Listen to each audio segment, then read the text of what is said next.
অগ্নিমিত্রা পাল বলছেন যে বলেছিলেন যে সমস্ত রকম ধর্মীয় স্থান থেকে মাইক খুলে নিতে হবে। খুলে নিন, সব ধর্মীয় স্থান থেকে খুলে নিন। কিন্তু আজকে আমি কলকাতা হাইকোর্টে বসে যেভাবে গাঁক গাঁক করে মাইকের আওয়াজ শুনতে পেলাম, কই সেটা বন্ধ করতেন না কেন? ঘাট ঘাট তেরাঙ্গার নাম করে মাইকের উন্মাদ নৃত্য হতে পারে, আর উনি সমস্ত ধর্মীয় স্থান থেকে খুলে নিন, খুব খুশি হব আমরা। অগ্নিমিত্রা পাল নেতৃত্ব দিন, ওর সঙ্গে আমি থাকবো। সমস্ত ধর্মীয় স্থান থেকে ওই মাইক না সরিয়ে দিক, ওকে ওর লোকেরাই পেটাবে, আমাদের কিছু বলতে হবে না। কিন্তু বলছে যে মসজিদে যে আজান হচ্ছে সে 65 ডেসিবেলের তো একটা মাত্রা থাকে। তিনি বলছেন যে ওই আজানের কারণে শব্দ দূষণ হচ্ছে, তাই মাইকগুলো খুলে নিতে হবে। কোনো কিছু আমরা দেখতে পাচ্ছি না। শব্দ দূষণ হচ্ছে কি না হচ্ছে সেটা উনি বলবেন কি করে? নিয়ম তো আছে, সেই নিয়মটা কার্যকর করুন। আমরা তো বলছি নিয়ম কার্যকর করুন, নিয়ম মেনে চলুন। নিয়ম মেনে চলবো, তুমি নিয়ম মেনে চলো, আমি নিয়ম মানবো না, এটা তো হতে পারে না। অগ্নিমিত্রা দেবী যদি চান সব মন্দির মসজিদ থেকে, গির্জা থেকে মাইক সরিয়ে দেবেন, আমি ওকে সাধুবাদ জানাচ্ছি। উনি বলুন উনি কবে করবেন, আমি ওর সঙ্গে থাকবো। আজকে যারা সারা জীবন তেরঙ্গা পালন করলেন না, যারা স্বাধীনতার সংগ্রামের বিরুদ্ধে থাকলেন, তারা আজকে ঘর ঘর তেরঙ্গা পালন করে জনগণের কাছে কি বার্তা দিচ্ছেন? কারা তেরঙ্গা নিয়ে যাচ্ছে লগ্ন চেহারা দেখবেন।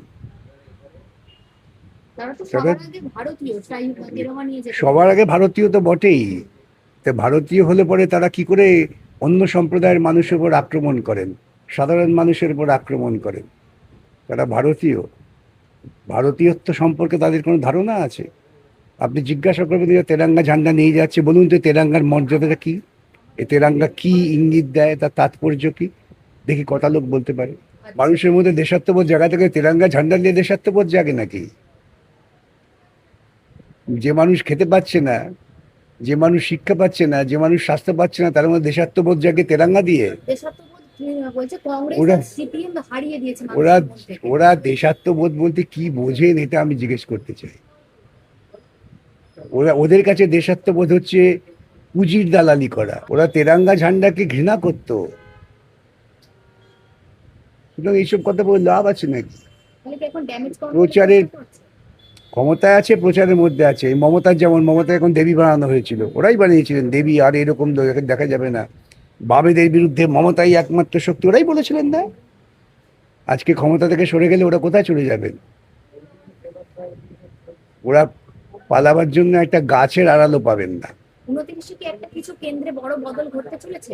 কখন বদল ঘটবে কেউ বলতে পারে না। আমাদের বিজ্ঞানের ভাষায় কখন পরিবর্তন হয় অত সহজে বলা যায় না, কিন্তু পরিবর্তন হওয়ার প্রতিটা বিষয় উপকরণ লক্ষ্য করা যাচ্ছে। ধীরে ধীরে মানুষ ক্ষেপছে। কিন্তু পরিবর্তন আসলে ওরা জানে, ওদের পিতৃভূমি ঠিক করে রেখেছে ইসরায়েলে। ওরা ইসরায়েলে পালিয়ে যাওয়ার চেষ্টা করবে, সেটাও পারবে না। এখন ইরান এমন ইসরায়েলকে মেরেছে, ইসরায়েল এখন বাপ বাপ বলে পালাবার চেষ্টা করছে। সেখানে মোদির জায়গা হবে না। বলছি যে আপনারাই তো চীনের দালাল, আবার ওদেরকে বলছেন ইসরায়েলে পালাবে। চীনের দালাল, কিন্তু চীনকে আমাদের পিতৃভূমি বলেনি, ওরা বলেছিলেন ইসরায়েল হচ্ছে ওদের পিতৃভূমি। আজাদি স্লোগান আর চলবে না। তাহলে তো উনি নিজেই চলতে পারবেন না। আজাদি ছাড়া উনি চলবেন কি করে? আজাদি না থাকলে পরে তো ওকে পায়ে শেকল পরিয়ে হাতে হ্যান্ডকাপ পরিয়ে রেখে দেবে ঘরে। आजादी, আমরা भूखमरी से आजादी, तानाशाही से आजादी, अशिक्षा से आजादी, गुंडागर्दी से आजादी আমরা চাই। তাহলে আপনারা এখনো বলবেন যে আজাদি স্লোগান এখনো দেবেন? বটেই তো। আজাদির জন্য ইনকলাব জিন্দাবাদ আওয়াজটা কে তুলেছিল? আজাদ হিন্দ ফৌজ কারা তুলেছিল? ওরা। আজাদি আসলে ওরা নেতাজিকে অস্বীকার করতে চায়, ওরা রবীন্দ্রনাথকে অস্বীকার করতে চায়, ওরা রামকৃষ্ণকে অস্বীকার করতে চায়। ওদের সঙ্গে কথা বলার তো কোনো অর্থ হয় না। ওদের কাছে দেশ মানে হচ্ছে আজকে যদি আদানি কান ধরে টানে টুক করে, সেটা হচ্ছে ওদের কাছে দেশ। বলা হচ্ছে যে বর্তমানে পশ্চিমবঙ্গে নতুন সরকার এসেছে, ভয় আউট হয়েছে, ভরসা ইন হয়েছে, আপনি কি বলবেন? উল্টোটা হয়েছে, ভয় ইন ভরসা out। নাটক করছে সেই সমরেশ বসুর লেখা নাটক, ওরা সমরেশ বসু পড়েন না আর কি, সেইখানে গিয়ে হামলা করছে যে নাটকের মধ্যে কেন আজান থাকবে। তা আমরা এই ধরনের মূর্খের কাছ থেকে আজাদি চাইবো না? আমরা বলবো না অশিক্ষা সে আজাদি? মূর্খের থেকে আমরা আজাদি চাই, এবং সেই জন্যই আমাদের লড়াই। দিল্লির যন্তর মন্তরে দেখা গিয়েছিল ছাত্র আন্দোলন, এবার দেখা গেল তারই একটা প্রভাব, ফের প্রশ্নপত্র ফাঁসের অভিযোগে রাঁচি একেবারে উত্তাল। কি বলবেন? গোটা দেশ উত্তাল হবে। গোটা দেশ জুড়ে মোদী সরকার সর্বক্ষেত্রে দুর্নীতি করেছেন। এমন একটা ক্ষেত্র নেই যেখানে দাঁড়িয়ে ওরা বলতে পারবেন স্বচ্ছতার সঙ্গে ভারতবর্ষের মানুষের কাছে একটা স্বচ্ছ প্রশাসন উপহার দিয়েছেন। দেশ দেনায় একেবারে ডুবে যাচ্ছে। টাকার মূল্য তো কোথায় নেমে গেছে কোনো হদিশ পাওয়া যাচ্ছে না। আফগানিস্তানের থেকেও আমরা নিচে নেমে গিয়েছি। সাংবাদিকদের স্বাধীনতা নেই, সংবাদপত্রের স্বাধীনতা নেই।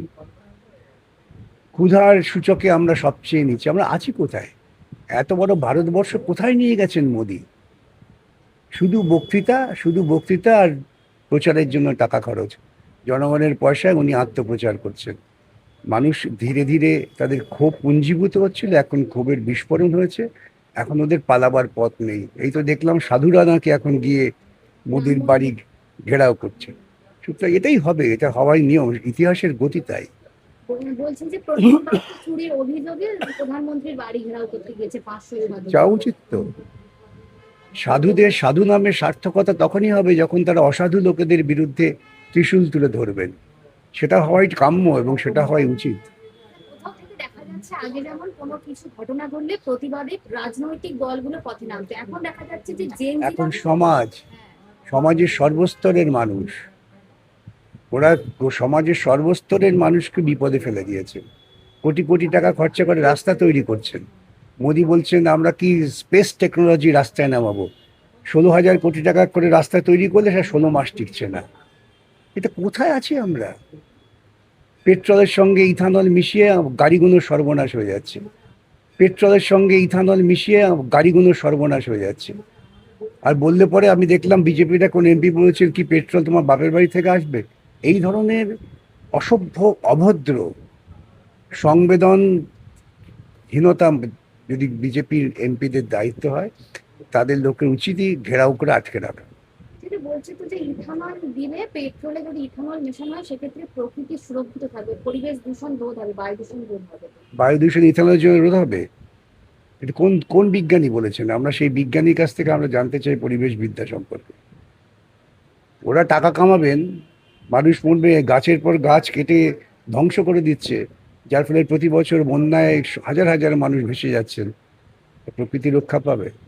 এই সমস্ত আবোল তাবোল কথা বলেই ওরা আরো মানুষকে বিক্ষুব্ধ করছে।